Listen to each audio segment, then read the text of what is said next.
três tipos, né? Os de baixa burocracia, com baixo grau de desenvolvimento, porque a preocupação dele é calcular um índice de correlação entre o crescimento da economia, desenvolvimento, e o índice burocrático dele, índice weberiano dele. E aí ele identifica que os países que têm baixa burocracia, mal remunerado, quadros mal definidos, têm crescimento econômico mais modesto, que tem um grupo intermediário, que tem uma burocracia mais ou menos estruturada e mais ou menos bem remunerada e com crescimentos stop and go, né? E tem um terceiro grupo, onde é que você tem uma burocracia bem definida, bem remunerada, com meritocracia e altos índices de desenvolvimento econômico. Tá. Aí ele, olhando esses três conjuntos, fala nos africanos, nos latino-americanos, do Brasil, e o terceiro grupo antigos asiáticos. Né? Só que tem uma frasezinha lá no final, né, que ele acho que coloca uma questão que é importante para nós pensar aqui no Brasil. Que nos três tipos, seja a burocracia bem qualificada, bem definida, bem remunerada, e os índices médios ou baixos, nos três tem muita corrupção, tá? Ou seja, acho que este é um tema, porque tigres asiáticos, né, nós aqui estamos tão deprimidos com índice de depressão no Brasil, etc e tal, com nível de depressão no Brasil, etc e tal, mas Coreia do Sul e outros países dos tigres asiáticos não perdem em nada, né, nisso aí, e obviamente que Idi Amin da vida, etc e tal, também o são, né? Então, eu gostaria de chamar a atenção, eu sei que esse não é o foco do trabalho, etc e tal, mas já que estamos tratando de burocracias, desenvolvimento e capacidade estatal e não sei o que, tem um componente aqui que incomoda em qualquer modelo que for. Bom,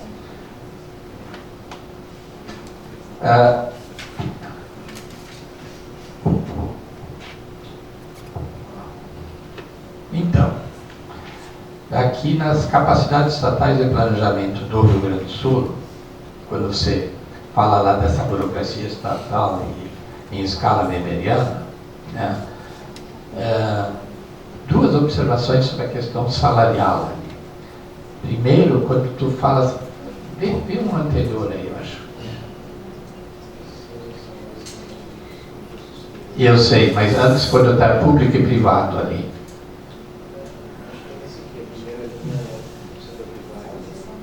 Não. É isso? Tá. E o período aqui é 98 e 2010. Tá. Ok. É que você pega aí os dados da RAIS, tá? E os dados da RAIS dizem isso. Então, está fidedigno com aquilo ali. No entanto, de 2012 para cá, a PNAD faz isso aí também. A PNAD faz um levantamento comparando a evolução dos salários do setor privado e do setor público brasileiro. E aí a gente verifica que em períodos de crise, como são de agora, 2012 para cá, entende? Dada a característica do trabalho público ter, me foge o termo agora, estabilidade, obrigado. O que acontece? A evolução dos salários no setor público, quer dizer, o nível do salário do setor público está superior ao nível do setor privado no Brasil, de 2012 para cá, dados da PNAD. Então, quer dizer, essa informação aí ela tem que ser relativizada olhando o ciclo ou o período em que nós estamos falando. E aí eu já faço um gancho, e não é uma defesa, por favor, não é porque eu fui secretário substituto 3 anos e 1 ano secretário da Fazenda do governo Rigoto, que eu quero fazer a defesa aqui, etc e tal, mas dizer o seguinte, que naqueles 4 anos, nós tivemos 3 anos de seca, e que eu sei que a RBS até hoje nós chamamos de turma dos chorões, né? porque a gente sempre chorava por causa da seca, etc. e tal, mas a seca efetivamente comprimiu o PIB do Rio Grande do Sul naquela época e comprometeu as receitas estaduais, tanto que um dos grandes problemas que a gente deixou, né, foi a questão do aumento da alíquota do ICMS, que outros governadores depois tentaram e não conseguiram mais fazer, né? Então, é um período onde essa crise fiscal ela fica mais acentuada. Não quer dizer que não houvesse o esvaziamento do núcleo estratégico ali no caso. Isso, de fato, aconteceu, tá? Mas, do ponto de vista salarial como um todo, a grande, digamos assim, entre aspas, justificativa está na queda da receita e na queda do PIB e da crise da economia gaúcha naquele período. Quando você fala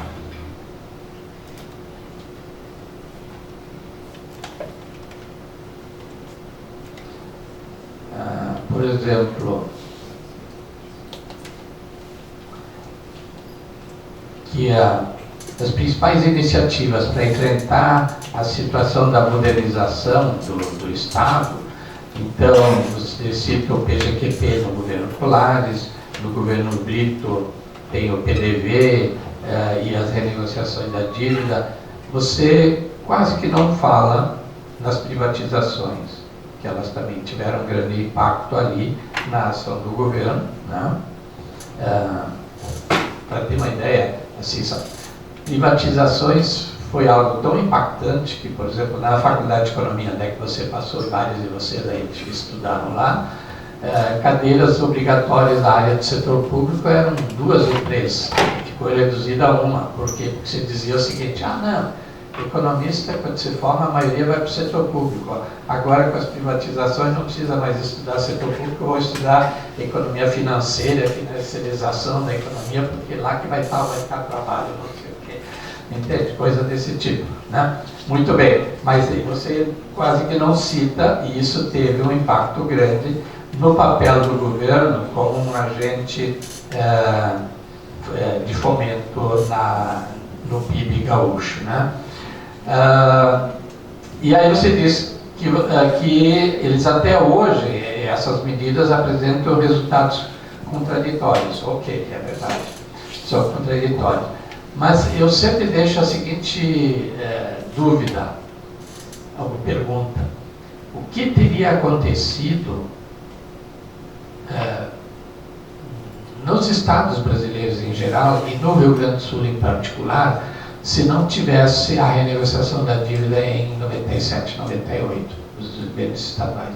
Porque aí nós temos que analisar a conjuntura do Plano Real, onde tinha juros exorbitantes, Selic com 40, crise asiáticas e não sei o que mais, e com graves riscos dos governos estaduais perder o controle sobre o processo da rolagem da dívida, por parte deles. Então, houve a necessidade de uma intervenção do governo federal em limitar as possibilidades dos governos estaduais rolarem suas dívidas. Em limitando as possibilidades de rolarem suas dívidas, ele teve que apresentar uma alternativa, que foi a renegociação com os governos federais. Acho que, aí sim, essa renegociação trouxe resultados controversos, como você bem coloca, mas aí a gente tem que ver a questão da governabilidade. Os estados do Nordeste e Norte, eles não necessitavam tanto desta renegociação e rolagem da dívida como São Paulo, Rio de Janeiro, Minas Gerais e Rio Grande do Sul, e aí eles cobraram a fatia deles.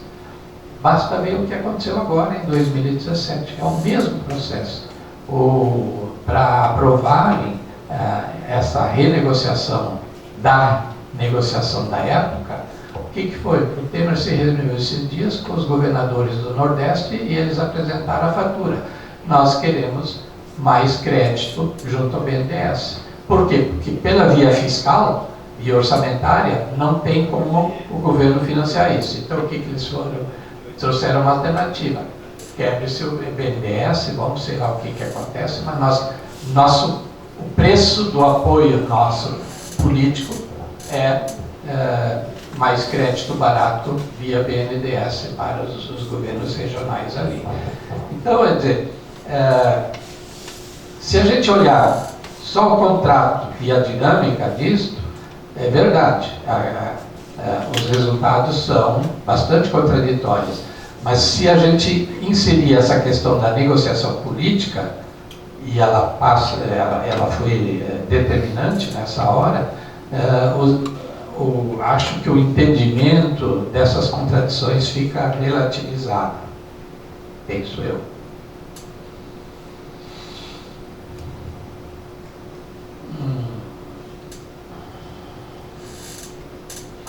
Do enraizamento do planejamento regional,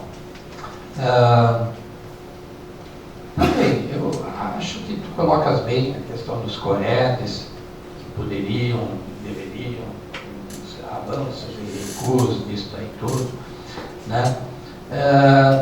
Acho que, eu já te falei isso em outro momento, e eu gostaria só de deixar aqui registrado, que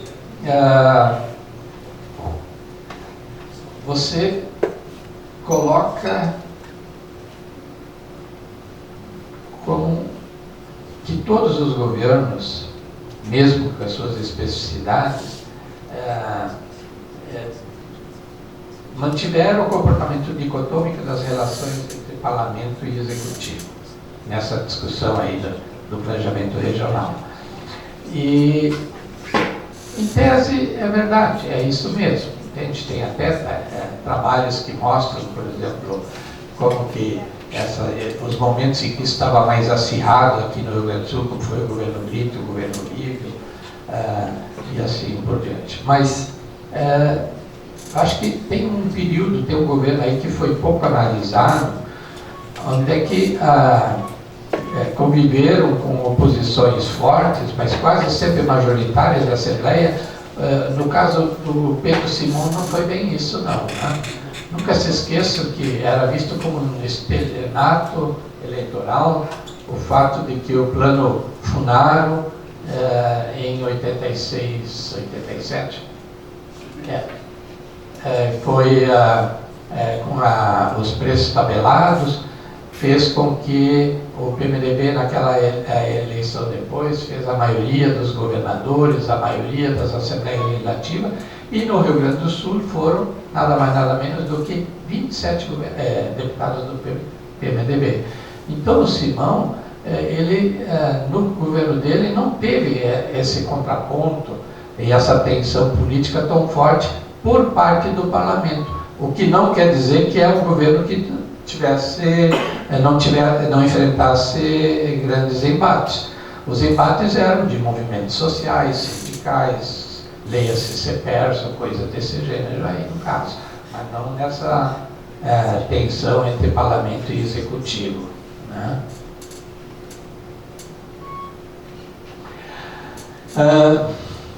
Quanto à descentralização, aí também eu acho que é um dado, pelo menos do meu modo de ver, curioso, que na descentralização regional do governo Simão também ali, disse assim, nenhuma ação específica foi adotada, página 334. É verdade, não foi. Mas o mais curioso, do meu modo de ver, tá, não foi que as forças locais não quisessem ou não estivessem demandando. Muitas vezes a própria burocracia estatal e a máquina administrativa do Estado, se é que dá para usar esse termo, entende? Bloqueou isso, né? Vou dar dois exemplos assim bem banais, mas que eu acho que ilustram bem isso aí. Por exemplo, em Santo Antônio da Patrulha, era para, num único, porque é uma cidade relativamente pequena, né? Num único endereço era para instalar todos os órgãos públicos estaduais. num lugar assim. Não? Quem disse que a Secretaria de Obras concordou com a Secretaria da Educação, com a Secretaria da Saúde em ter isso tudo no mesmo teto, no mesmo local? Simplesmente virou uma guerra entre corporações do próprio Estado aqui, envolvido nisso. A própria Secretaria da Fazenda tinha, na época, os órgãos da Receita, a administração da Receita, e tinha a fiscalização da sonegação. Você tinha numa mesma cidade 2 prédios, 2 locais para fazer serviço para uma instituição governamental aqui. Então, falta qualificar um pouco essa composição interna dos quadros do Estado para enfrentar ou viabilizar uma descentralização maior. Sabe? Só retrocedendo para não ficar só no governo Simão, tá? Quando a Neuza Canabarro foi secretária da Educação no governo Colares, ela tentou fazer uma coisa parecida com as, então, delegacias da educação. Eu me lembro que eu vivi isso. Frederico Westphalen veio em peso. O prefeito, os vereadores, os deputados aqui atravessaram a praça, a rua para chegar na praça, e não sei quem mais, etc e tal, porque eram desprezíveis.